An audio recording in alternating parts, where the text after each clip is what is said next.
She had made it all the way downstairs when she hears Richard yell out from up in the cockpit, "Oh my God!" It felt like someone ripped the boat out from under her feet, and then she came crashing down and smashed her head and was knocked unconscious. 23-year-old Tammy Ashcroft was engaged to 34-year-old Richard Sharp. The couple had bonded over their shared love of sailing, and generally they spent more time on the water than on land. In October of that year, a friend approached the couple and asked if they'd be willing to take their 44-foot yacht from Tahiti to San Diego. Though the trip would be over 4,000 miles long, significantly longer than any one trip either of them had ever taken on the open water, they both felt very confident in their seafaring abilities, and so they agreed to do it. The journey started out fine, but at the 2-week mark, when they were just north of the equator, they heard about a hurricane that could be making its way up to where they were going.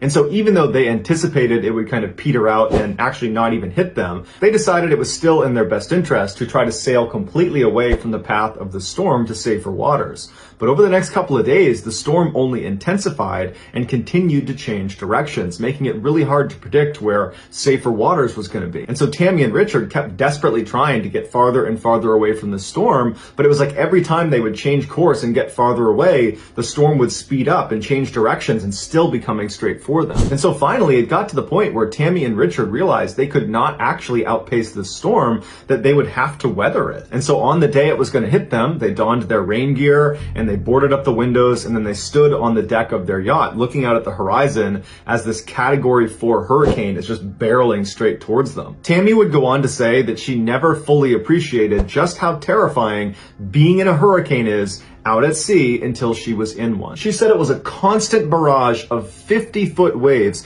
that would literally launch the yacht. It would become airborne, and then it would come crashing down, and each time it landed, she felt like the boat was going to break in two, and then as soon as it did slam down, another wave would land on top of them. And so it just felt like at any moment the ship was just going to be consumed by the ocean. But Tammy and Richard were excellent sailors, and Richard was up in the cockpit, and he was doing everything he could to keep the boat from not flipping over. And after a little while, he had figured out a way to kind of ride the waves in such a way that they would not get totally tossed each time. And after a couple hours of just absolute chaos, it started to seem like they had made it through the worst of the storm, and that more than likely they were going to make it out of this thing relatively unharmed. And so around this time, as the storm was beginning to calm down, Richard is anchored in place in the cockpit. He's a safety line attached to him to the ground, so he's not going anywhere.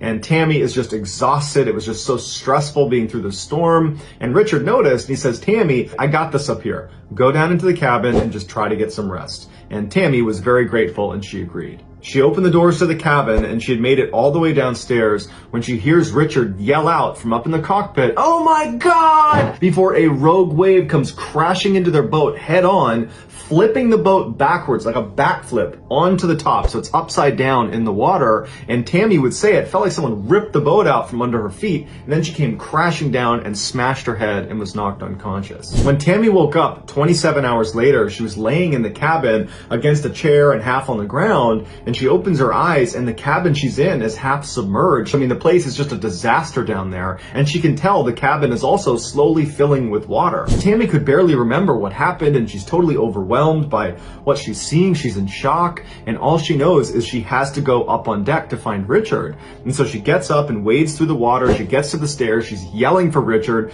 She goes up on deck, and she looked around, and the boat was just ruined, and she's yelling for Richard. She's looking around. He's nowhere to be found. And then she looks up at the cockpit where she last saw him, and she can see his safety line that was attached to him, keeping him anchored to the boat, was now dangling off the back of the boat. She ran to the back. She looked, and the safety harness had actually come undone. It had been broken in the storm, and Richard was gone. He had been swept into the ocean, and he was not wearing a life jacket. And while Tammy wanted to grieve the loss of her fiance, it was like she couldn't. Her survival instincts were kicking in, and she knew if she didn't act quickly to fix this situation, she too would die. And so she began robotically taking stock of the boat's condition, and she saw the masts had broken clean off, the sails were now dragging in the water, the engine, the radio, the electronic navigation system, the emergency position indicator device, all of it was ruined. And so all alone in the middle of the ocean with nothing in sight, no ships, no land, no anything, on a ruined ship that is gradually sinking, after finding out your fiance has been swept out to his death in the middle of a storm,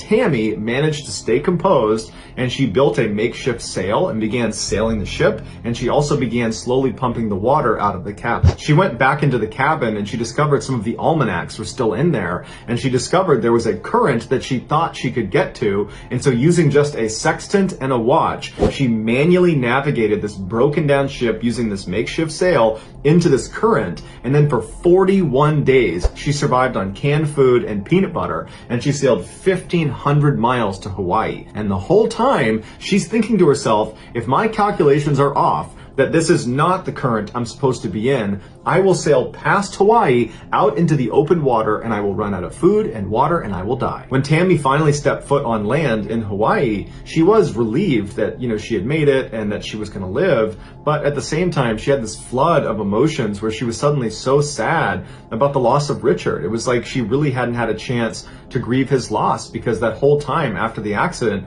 she was focused on survival. And although Tammy would make a full recovery, it would take her 6 years to learn how to read again because of the head injury she sustained when the boat capsized. But when she did regain that skill, she finally stopped, and she wrote her and Richard's story in a book called Red Sky and Morning that became an international bestseller and was converted into a movie called Adrift. Just know that I really appreciate your support, and until next time, that's going to do it. See ya.